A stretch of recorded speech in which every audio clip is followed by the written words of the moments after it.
この2本機、アメリカの P51 や P47 と互角に戦えると言われました。心臓部は2000馬力級の誉れエンジン、終戦直前の本土にもこうしてまとまった数が並んでいました。フィリピン、本土、満州、ハヤテは戦争末期の空を駆け回ります。では、なぜこれほどの機体がありながら日本の空は守れなかったのか。中島4式戦闘機ハヤテ。今日は残された白黒写真をカラー化しながら日本陸軍最優秀とも呼ばれた戦闘機の光と影を見ていきます。ハヤテは一式戦ハヤブサの後継として生まれた戦闘機です。しかしハヤブサのように軽さと旋回性能だけで勝負する機体ではありません。ハヤテが狙ったのは速度、上昇力、火力、防御力、つまり戦争後半に必要になった要素をできるだけ全部詰め込もうとした機体でした。軽く曲がるだけではもう勝てない。アメリカの高速重武装機に対抗するには総合力が必要になる。ハヤテは日本陸軍がその現実に向き合って作った戦闘機でした。ハヤテに求められた性能はかなり強烈でした。2000馬力級エンジン、最大速度680キロ以上、高度5000メートルまで4分30秒以内。そして強化された武装、これはハヤブサや正気の時代からさらに一段進んだ要求です。写真は量産前の増加試作機。機体はスマートですがハヤブサよりも明らかに力強い。大きなエンジン、太い胴体、しっかりした支脚、幅のある主翼。ハヤテは軽く舞う戦闘機ではなく高出力エンジンで敵に立ち向かう新世代の陸軍戦闘機でした。こちらも量産前のハヤテです。尾翼には02、増加試作機の1機です。この段階のハヤテにはまだ量産型と違う部分がありました。細部の形、排気管、装備、仕上げ、高性能機を完成させるまでには試行錯誤がありました。ハヤテは最初から完璧な怪物として現れたわけではありません。早くしようとすればエンジンが厳しくなる。火力を増せば重くなる。防御を入れればさらに重くなる。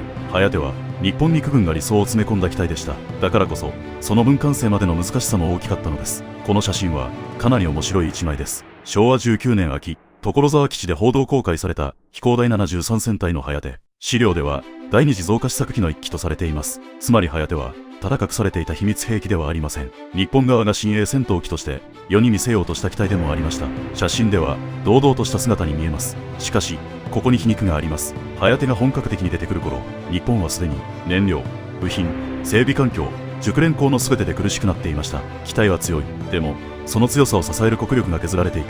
ハヤテの物語はこの機体と現実のズレから始まります。尾翼には3本の車線マーク。資料では中隊ごとに色が分かれていたと説明されています。第1中隊は白、第2中隊は赤、第3中隊は黄。73戦隊はもともと関東地区の防空任務についていました。しかしその後フィリピン方面へ送られていきます。ここでハヤテは本格的な実戦の中に入ります。守るべき本土の空、そして激戦地フィリピン。期待された新鋭機でありながらハヤテは戦局が崩れていく場所へ投入されていきました。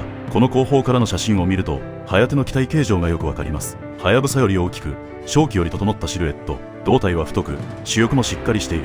ハヤテはただ速度だけに振り切った機体ではありません。高速、上昇力、火力、防御力、そして空戦性能、それらをまとめて狙った総合力の戦闘機でした。だからこそ戦後に日本陸軍最優秀戦闘機と語られることがあります。ただし総合力を狙う機体ほど作るのも整備するのも飛ばすのも難しくなります。ハヤテの心臓部がハ45、いわゆる誉れエンジンです。2000馬力級を狙った日本の高出力空レイエンジン。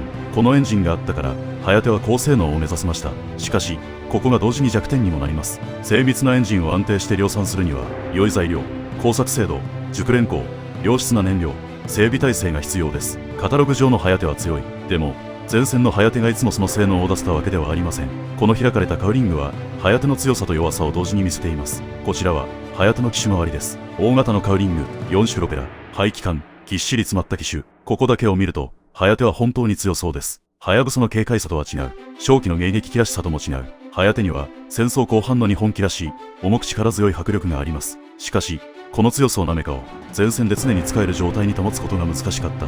ハヤテの問題は設計図の中だけではなく工場と整備現場と燃料の中にもありました。そしてハヤテはフィリピンへ。こちらは昭和19年10月クラーク基地に進出したハヤテです。資料ではこの頃のハヤテは量産品質にばらつきがありながらも性能は確実で P38、P47、P51 を相手に一歩も引けを取らなかったと説明されています。ここがハヤテ最大の魅力です。P38、P47、P51、アメリカの強力な戦闘機たちと戦える日本機、それがハヤテでした。ただしここでも重要なのはハヤテが強かっただけでは終わらないことです。強い機体だった。でも戦場全体の状況はすでに悪化していた。このギャップこそがハヤテの光と影です。こちらは昭和20年7月館林基地に整列したハヤテです。一機ではありません。